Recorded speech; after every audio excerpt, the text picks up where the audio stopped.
বিশ্বের যতগুলো ভদ্র দেশ হিসাবে আজকে আমরা সারা পৃথিবী থেকে যাদের দেশে গিয়ে বাঁচতে চাচ্ছি, থাকতে চাচ্ছি, সিটিজেন চাচ্ছি, এই দেশগুলো সম্পর্কে আপনি যদি একটু অতীতে ঘাটাঘাটি করেন তাহলে আপনি তাদের আসল জিনিসটা দেখতে পাবেন।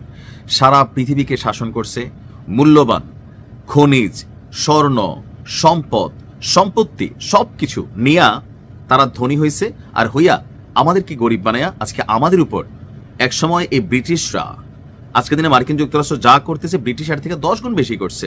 পৃথিবীর বিভিন্ন দেশে তারা তাদের বাহিনী পাঠাইতো। জাপান আজকের দিনে কত ভদ্র জানেন?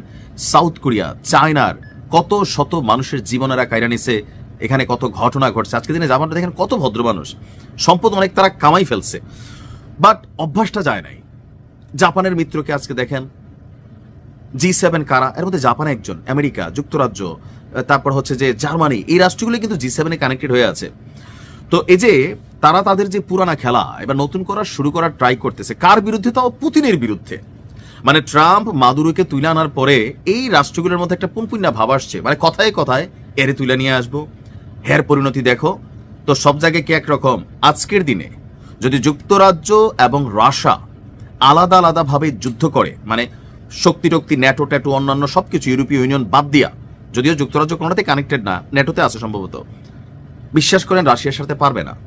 কিন্তু এখন তারা কেন, আপনি ভাবতে পারেন, ব্রিটিশ প্রতিরক্ষা মন্ত্রী জন হিলি সে বলছে সুযোগ পেলে প্রেসিডেন্ট ভ্লাদিমির পুতিনকে রাশিয়া থেকে মাদুরো স্টাইলে ধরে নিয়ে গিয়ে যুদ্ধাপরাধের জন্য জবাবদিহির আওতায় আনবে।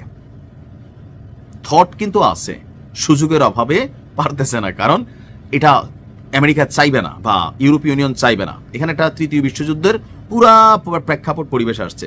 এখন যুক্তরাজ্যের সমস্যা কি খেয়াল থাকার কথা।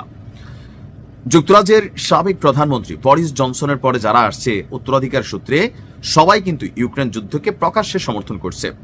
আপনার মার্কিন যুক্তরাষ্ট্রের সাবেক প্রেসিডেন্ট জো বাইডেন সরকারের পতনের পর আমেরিকার বর্তমান প্রেসিডেন্ট ডোনাল্ড ট্রাম্প তিনি যখন একটু হাতটা সরাই নিল, যুদ্ধ থেকে একটু মনোযোগ সরাই নিল, মানে ইউক্রেনকে বাটে ফেলানোর জন্যই করছে, এখন তো আমরা বুঝতেছি ওই মুহূর্তে যুক্তরাজ্য এবং জার্মানির নেতৃত্বে পুরো একটা সিস্টেম তৈরি হয়েছে রাশিয়ার বিরুদ্ধে। তারা এই যুদ্ধটাকে চলমান রাখছে আমেরিকার সহযোগিতা ছাড়া। তো এখন দিন শেষ আবার তারা একটা টিম হয়েছে, হওয়ার পরে পুতিনের যেই এই বর্তমান অবস্থান বা শক্তি বা এই যে গতকালকে মাইরা দিছে, এই সব কিছুতে পাল্টা মানে এখানে লড়াইটা চলতেছে কার বিরুদ্ধে? পশ্চিমা শক্তি বনাম পুতিন। ইউক্রেন তো এখানে হচ্ছে খেলার গুটি, আর কিছু না, দাবার গুটি। তো যখন গতকালকে এই ঘটনা ঘটাইছে, এটার প্রতিক্রিয়ায় তারা বলছে যে কিয়েভে ঘুরতে গেছে কে? ব্রিটিশ প্রতিরক্ষা মন্ত্রী, যখন শুনছে যে পুতিন মাইনা দিছে ওরেশনিক হাইপারসোনিক ক্ষেপণাস্ত্র, তো দেখতে গেছে। দেখতে গিয়া ইউক্রেনের রাজধানী কিয়েভে সে এই বক্তব্য দিয়েছে।